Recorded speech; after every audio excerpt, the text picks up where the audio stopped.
Hello students, welcome to new era maths classes.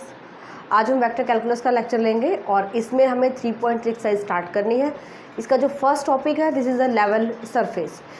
3.3 exercise का आज हम बेसिक करेंगे। अगर आप इसको अच्छे से क्लियर कर लेते हो, बेसिक अच्छे से समझ लेते हो तो आपको क्वेश्चंस में कोई परेशानी नहीं होगी। और अगर आपके बेसिक क्लियर नहीं होता तो बहुत सारे ऐसे क्वेश्चन हैं जिनको आप डायरेक्ट जो नहीं सॉल्व कर पाओगे। ओके, सो आज के लेक्चर में हम बेसिक क्लियर करते हैं। चलिए भाई, कहते हैं फर्स्ट जो डेफिनेशन लेवल सरफेसेस होते क्या है। फाई एक्स वाई जेड का फंक्शन है। फाई कैसा फंक्शन है? स्केलर फंक्शन है, scalar field over region R is a real numbers. Then the point satisfying an equation of the type, जो भी पॉइंट इस इक्वेशन को सेटिस्फाई करेगा, यानी एक्स वाई जेड के प्लेस पे आप वैल्यू पुट कीजिएगा और आंसर उसका एक ही आएगा which is constant, then constitute a level surface in 3 dimensional space. Okay, so यहाँ से लेवल सरफेस क्या होता है भाई? Phi of x y z equal to c. अगर कोई पॉइंट इसको सेटिस्फाई करता है तो इसको हम लेवल सरफेस बोलते हैं।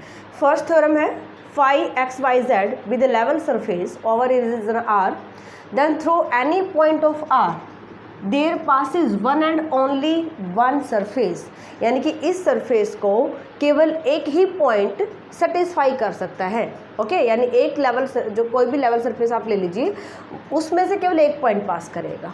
ओके, ये हमें प्रूव करना है। हम यहाँ पर ले लेते हैं late P of x1 y1 z1। कोई भी पॉइंट हमें लेना है, P of x1 y1 z1 be any point, किसका? रीजन R का। Be any point of region R।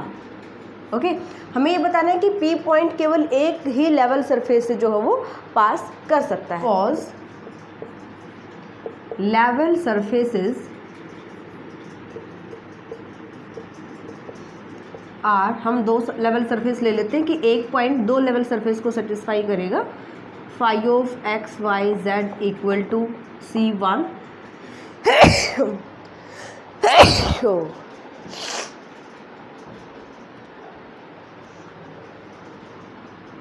and phi of x y z equal to C2। First and second समझ में आ गया। लेवल सरफेस क्या होता है कि 3D में आप कोई भी सरफेस लेके चलिए, अगर किसी पॉइंट को आप वहाँ पे पुट कर रहे हो तो उसके एक ही वैल्यू आनी चाहिए, उसको हम लेवल सरफेस बोलते हैं। ओके, सो यहाँ पे हमने 2 लेवल सरफेस लिए। हम कहते हैं कि P पॉइंट दोनों से जो पास कर सकता है। अभी हमें प्रूव करना है कि P पॉइंट केवल एक ही लेवल सरफेस को जो वो सेटिस्फाई करेगा।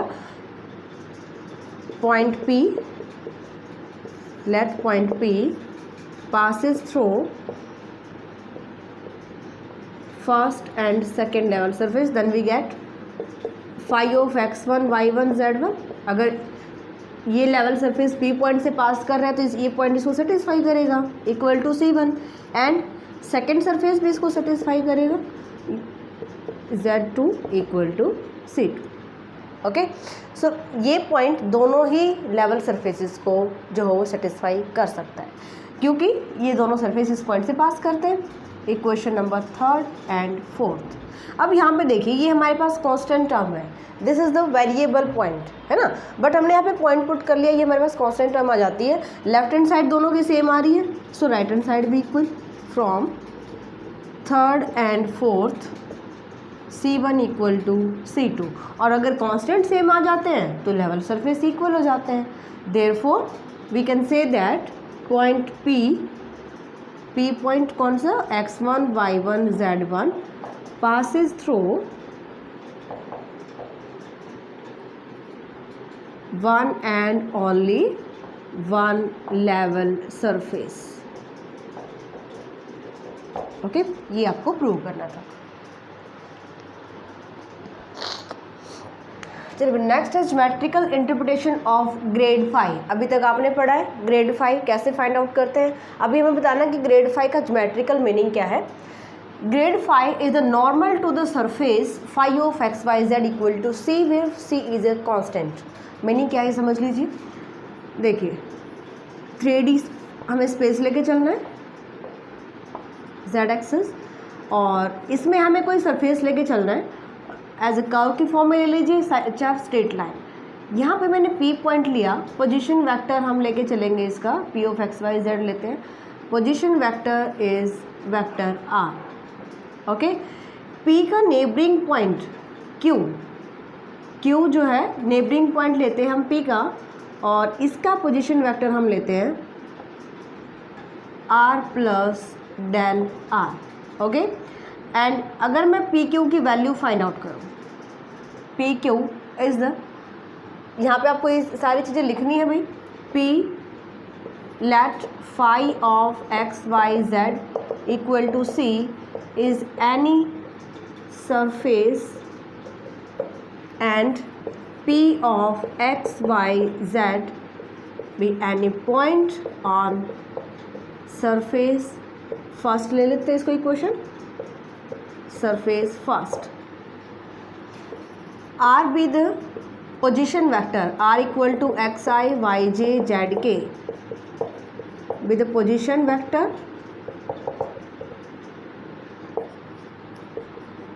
of point P and Q with the neighborhood point of P and position vector of Q is R plus del R, okay. अगर मुझे PQ की वैल्यू चाहिए, PQ this is triangle law apply कर सकते हो आप, OP हमारे पास arrow इधर जा रहा है, दिस एंड दिस, ये ऑपोजिट साइड में, इसका मतलब मैं यहाँ से PQ की वैल्यू कैसे निकालेंगे, ट्रायंगल अप्लाई कर दीजिए, OP plus PQ is equal to OQ, okay. So PQ की वैल्यू फाइंड आउट करते हैं, OQ minus OP, okay. So PQ की वैल्यू आएगी OQ पोजीशन वेक्टर Q का R plus del R minus OP is R से R cancel means del R, okay. ये जो आपके पास वैल्यू आई है del R, this is the position vector of PQ। So del R को आप कैसे लिखेंगे, या आप इसको DR भी लिख सकते हो, DR इज इक्वल टू, चलो अभी डेल आर ही रखिए, लिमिट पुट करने के बाद DR में कन्वर्ट करेंगे इसको, del R is equal to del x i del y j and del z k, क्योंकि हम जो हमारे पास R पोजीशन वेक्टर था इसका हम डेरिवेटिव कर देंगे, ठीक है। सो यहाँ पे हमारे पास आ जाती है डेल R की वैल्यू, और अभी हमें बताना है कि ग्रेडियंट फाई कैसे बनाएंगे। Phi is a function of x y z and is equal to any constant, है ना। सो यहाँ से मैं निकालती हूँ डी फाई की वैल्यू। डी फाई क्या होता है, curl phi by curl x into d x plus curl phi by curl y into d y curl phi by curl z into d z, x y z with respect to partial derivative phi का, और क्योंकि मुझे total derivative करना है, x का total derivative with respect to x, with respect to y and with respect to z. इसको आप क्या लिखिएगा, curl phi by curl x i, curl phi by curl y j, curl phi by curl z k into जो d x i plus d y j plus d z k, this equal to del phi dot d x i d y j d z k. ये किसकी value अभी बताते हैं भाई, चलिए इसको मैं यहीं पे छोड़ रही हूँ, एक बार वापस यहाँ पे आ जाते हैं। जो क्यू पॉइंट आपने लिया है नेबरिंग पॉइंट, अगर मैं यहाँ पे लिमिट अप्लाई कर देती हूँ Q टेंस टू P, यानी Q पॉइंट को मैंने P पॉइंट पे शिफ्ट किया, सो जो ये लाइन है this becomes a tangent at point P to the surface, clear. This surface is the phi of x y z equal to C, okay. So as Q tends to P then PQ change into the tangent at point P, PQ becomes tangent at point P, okay. So equation second can be written as, इसको थोड़ा सा figure को ठीक कीजिएगा भाई, this and this point PQ, point P, and this becomes the tangent at point P to the surface. So जैसे ही हम Q को P पे टेंड करते हैं, हमारे पास जो ये PQ लाइन है ये टेंजेंट आ जाती है एट पॉइंट P, जो हमारे पास लेवल सरफेस गिवन होगा. सो यहाँ से rate of change of distance between P and Q, इसको आप लिख सकते हो dr is equal to dxi dyj plus dzk. And इसकी वैल्यू अगर मैं यहाँ पे पुट करती हूँ, so this becomes grad phi dot dr लिख सकते हैं. सो यहाँ से d फाई की वैल्यू क्या आ रही है मेरे पास? d फाई की वैल्यू आती है grad phi dot dr. Okay, and यहाँ पे आप देखिए phi of x y z as phi of x y z equal to C is any constant term. अगर कांस्टेंट टर्म है और कांस्टेंट टर्म का डेरिवेटिव अगर मैं करती हूँ तो क्या आएगा? 0. So d phi equal to 0 implies that, अगर ये वैल्यू मैं यहाँ पुट कर रही हूँ, grad phi dot D r equal to 0 means दो वेक्टर का अगर मैं डॉट प्रोडक्ट करती हूँ तो क्या आ रहा है? 0 आ रहा है. इसका मतलब ग्रेड फाई परपेंडिकुलर होगा डी आर के. और डी आर क्या है? डी आर इधर टेंजेंट जो हमने यहाँ पे फाइंड आउट किया है इसके अलॉन्ग वेक्टर है. क्लियर?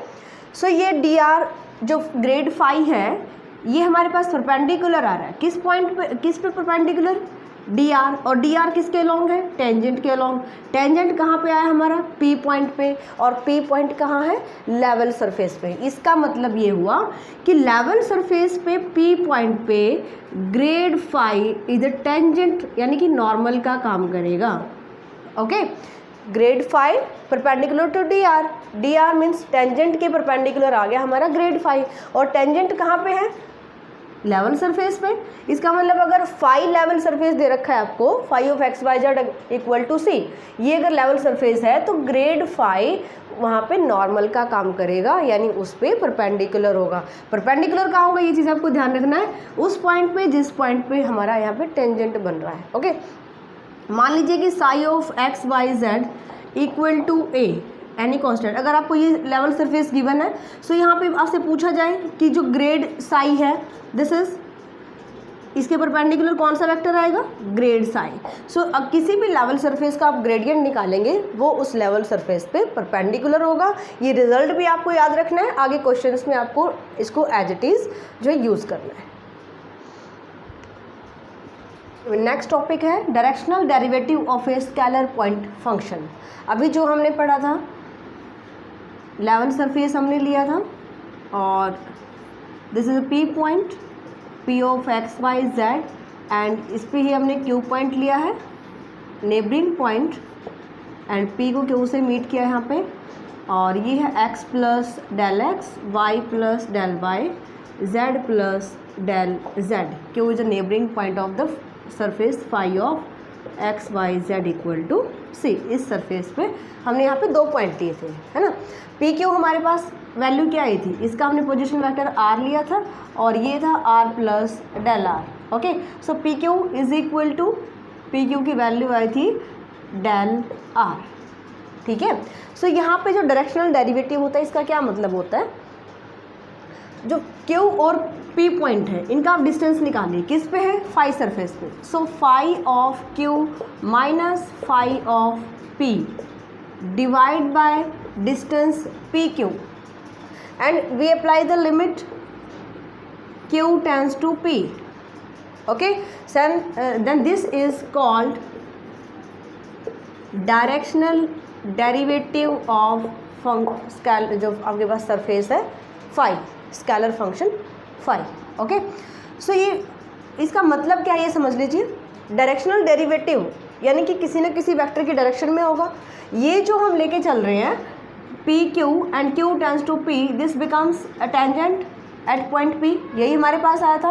और अगर ये टेंजेंट आता है तो किसी न किसी वेक्टर की डायरेक्शन में हम यहाँ पे लेके चलेंगे.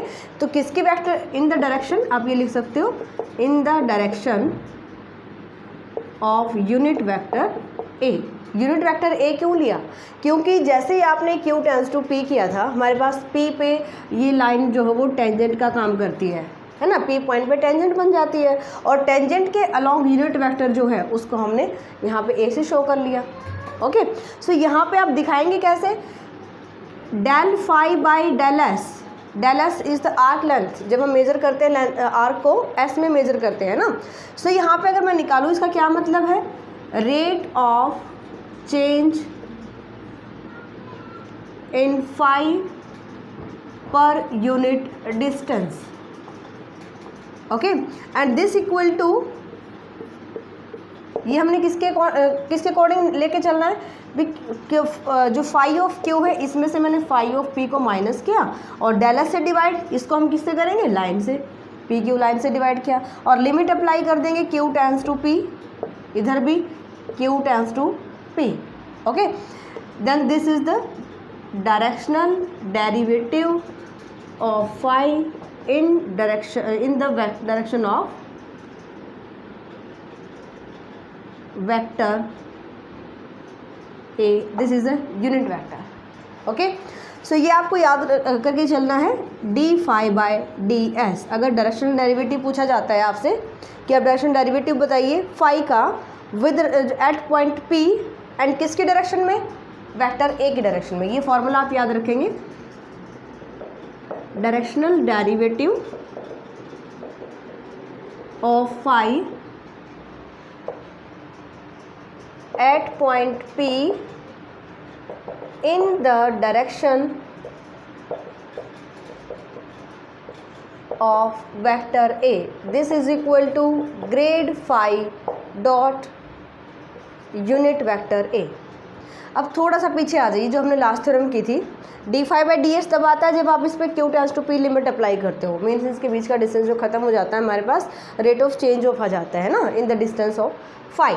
ओके, सो ये हमारे पास किस तरह से आया, जैसे आपने लास्ट थ्योरम की है, हमने वहाँ पे फाइंड आउट किया था कि अगर क्यू पी पे टेंड करता है, मेरे पास टेंजेंट आता है, और डी फाई की वैल्यू क्या आई थी हमारे पास, del phi dot D R. D R क्या था, D R is vector along tangent, जो डी आर हमने फाइंड आउट किया था, this is vector along tangent. क्यों, क्योंकि डी आर हमारे पास लेंथ आती है पी और क्यू, इसकी डिस्टेंस लेंथ आती है पी से लेकर क्यू लाइन तक, ठीक है। अगर क्यू टेंस टू पी आ जाता है, मीन्स ये लेंथ हमारे पास खत्म होके पी पॉइंट पर टेंजेंट बना देती है, इसका मतलब डेल आर किसके अलोंग हुआ, टेंजेंट के अलोंग हुआ। यही हमने कहा है यहाँ पे, डी आर के प्लेस पे सिर्फ आपको वेक्टर दे दिया जाएगा कि इसकी डायरेक्शन में निकालिए। अब हमें ये नहीं कहा जाएगा कि जो टेंजेंट है आप इसकी डायरेक्शन में निकालिए, सिर्फ आपको वेक्टर दिया जाएगा कि डायरेक्शनल डेरिवेटिव निकालिए फाई सरफेस का at point P which equal to grad phi dot a unit vector. आपको केवल वेक्टर गिवन होगा, आपको यूनिट वेक्टर वहाँ पे इसका बनाना है, फिर ग्रेड फाई से इसकी डॉट प्रोडक्ट करनी है। Then this is the directional derivative.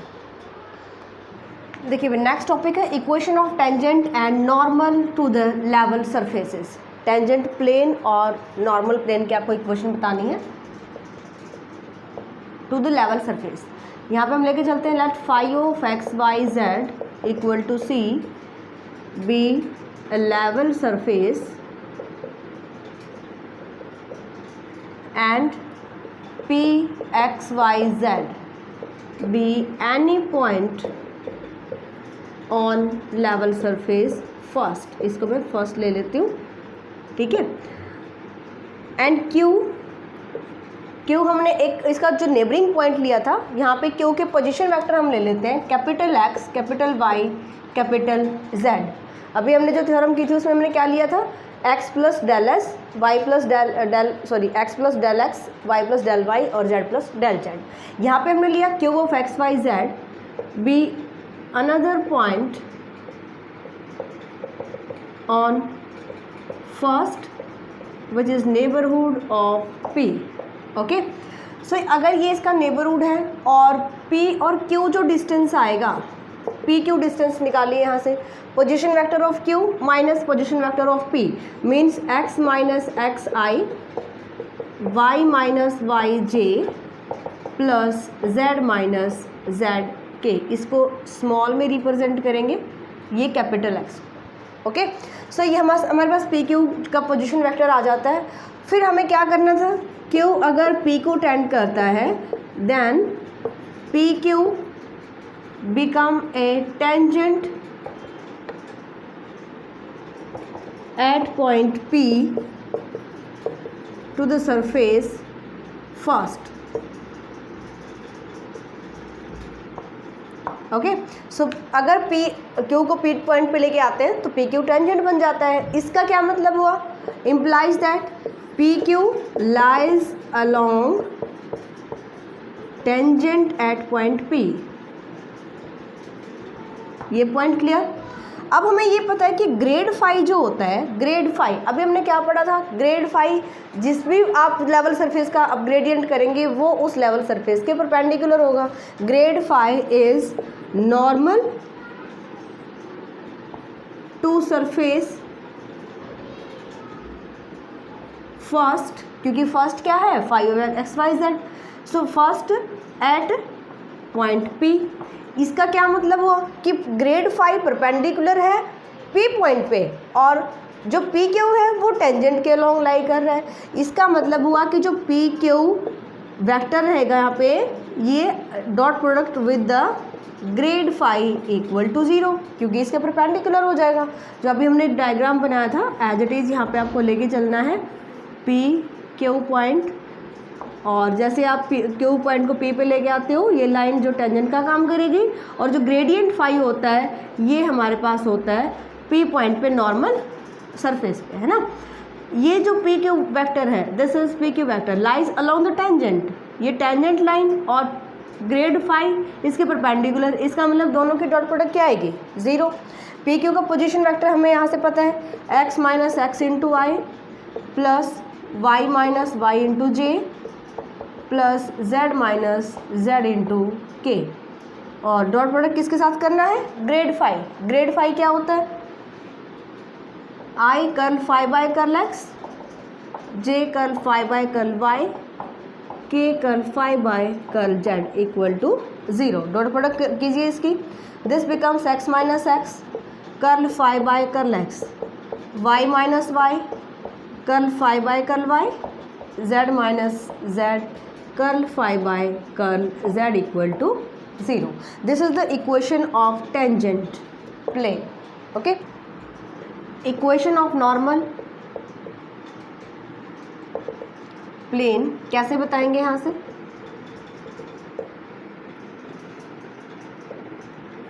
P और Q point, then Q tends to P, this becomes a tangent and this is the normal at point P. ये आपको पता है नॉर्मल क्या होता है, जिस पॉइंट पे आप टेंजेंट लेते हो किसी भी सरफेस पे उसी पॉइंट पे परपेंडिकुलर लाइन को हम नॉर्मल कहते हैं, है ना. सो ये हमारे पास नॉर्मल आ जाता है, normal at P point. Surface क्या है, phi of x y z equal to 0. अब यहाँ पे देखिए ये जो Q पॉइंट आपने लिया है, यहाँ पे हम कुछ और नाम दे देते हैं इसको, R भी हो चुका, T नाम दे दीजिए. मैं यहाँ पे ले लेती हूँ कि Q पॉइंट मेरा लाई कर रहा है at the normal. Let Q of x y z lies on normal at point P. अगर Q पॉइंट इसी नॉर्मल पे है, इसका मतलब पी क्यू पोजिशन वैक्टर, अगर मैं यहाँ से पी क्यू की लेंथ फाइंड आउट करना चाहूँ तो क्या आएगी, पी क्यू लाइज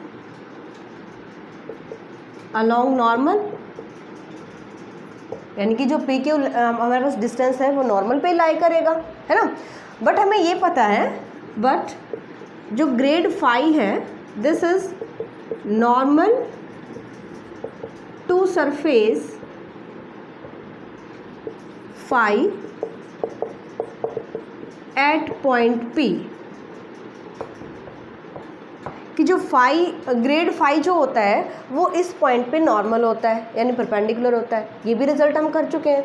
इसका मतलब क्या हुआ कि ग्रेड फाई भी इसी डायरेक्शन में है और पी क्यू भी इसी डायरेक्शन में है. इसका मतलब दोनों पैरेलल, है ना. Implies that P Q vector parallel होगा. चलो पहले पैरेलल लिख देते हैं, parallel to grad phi. Okay, therefore cross product of two parallel vector is equal to 0. ठीक है, then this vector equation of the normal plane to the surface phi of x y z equal to 0। ये हमारे पास vector form आती है। अगर आपको इसको बनानी है Cartesian form, so P Q की वैल्यू हमने फाइंड आउट की थी x capital x minus x i, capital Y minus y j, capital Z minus z k, और ग्रेड फाई आपको पता ही है। अगर दो वेक्टर क्रॉस प्रोडक्ट जिनकी इक्वल टू 0 होते हैं, यानी दो वेक्टर पैरेलल होते हैं, उसको हम कैसे लिखते हैं, P Q is equal to lambda into grad phi. ऐसा भी लिख सकते हो कि हमारे पास अगर दो वेक्टर पैरेलल होते हैं तो स्केलर मल्टीपल में जो हो इक्वल होते हैं। तो यहाँ से ग्रेड फाई की value curl phi by curl x i, curl phi by curl y and curl phi by curl z k. यहाँ से हमें वैल्यू पुट करेंगे P Q equal to P Q की value x minus x i, y minus y j, z minus z k equal to lambda into curl phi by, यहाँ से value put कीजिएगा grad phi की, curl x i, curl phi by curl y j and curly phi by curly z k. Okay, अब यहाँ से हम coefficient compare करते हैं। कोफिशिएंट कंपेयर करेंगे एक्स माइनस आई का जो कोफिशिएंट है x minus x is equal to lambda into curl phi by curly x, है ना, लैम्डा से मल्टीप्लाई करेंगे। सो यहाँ से लैम्डा की वैल्यू निकाल लेते हैं, lambda is equal to capital x minus x divide by curly phi by curly x. इसी तरह से हम जे का कोफिशिएंट कंपेयर करेंगे। जे का कोफिशिएंट कंपेयर करते हो y minus y equal to lambda curly phi by curly y and lambda is equal to y minus y by curly phi by curly y. Same तरीके से हमारे पास थर्ड टर्म आएगी lambda equal to z minus z by curly phi by curly z. तीनों ही equations में lambda यानी कि लेफ्ट हैंड साइड हमारे पास इक्वल चल रही है। इसका मतलब हम लिख सकते हैं lambda equal to x minus x by curly phi by curly x equal to y minus y by curly phi by curly y, z minus z by curly phi by curly z. Constant हटा देते हैं, then this is equation of the normal plane to the level surface phi of x y z equal to 0। Formula भी याद रखेंगे and derivation भी। Last topic है भाई angle between two level surfaces.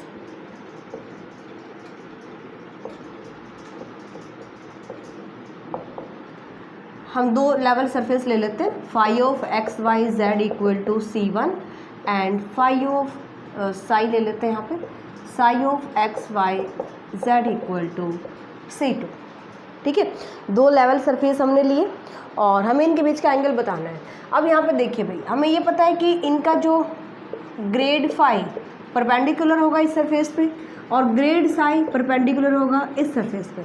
अगर आपको दो सरफेसेस के बीच का एंगल फाइंड आउट करना है, सो आपको उसके नॉर्मल्स के बीच का एंगल यहाँ पे निकालना होगा। सो यहाँ पे आपको दो वेक्टर मिलेंगे grad phi and grad psi. यहाँ से कैसे निकालिएगा, cos theta is equal to grad phi dot grad psi divide by mod of grad phi into mod of mod of grad psi. ठीक है, सो ये इस एक्सरसाइज का बेसिक आज हमने किया और ये बेसिक आपको बहुत अच्छे से समझ के तब इसको याद करना है। कुछ फॉर्मूलाज ऐसे हैं जो आपको याद भी करने पड़ेंगे, कुछ डेरिवेशन है जो आपको बिल्कुल क्वेश्चंस भी इजी टाइप से करने हैं। ओके, सो इसको अच्छे से करेंगे तो एक्सरसाइज भी आपकी बहुत ही इजीली सॉल्व हो जाएगी। ये एक्सरसाइज मोस्ट इंपॉर्टेंट एक्सरसाइज है जो चैप्टर 3 की। सो इसको ट्राई करो, मिलते हैं नेक्स्ट लेक्चर में। नेक्स्ट लेक्चर में इसके हम एक्सरसाइज सॉल्व करेंगे एंड इम्पोर्टेंट एग्जाम्पल्स। ट्राई कीजिए and thank you for watching my video. Bye.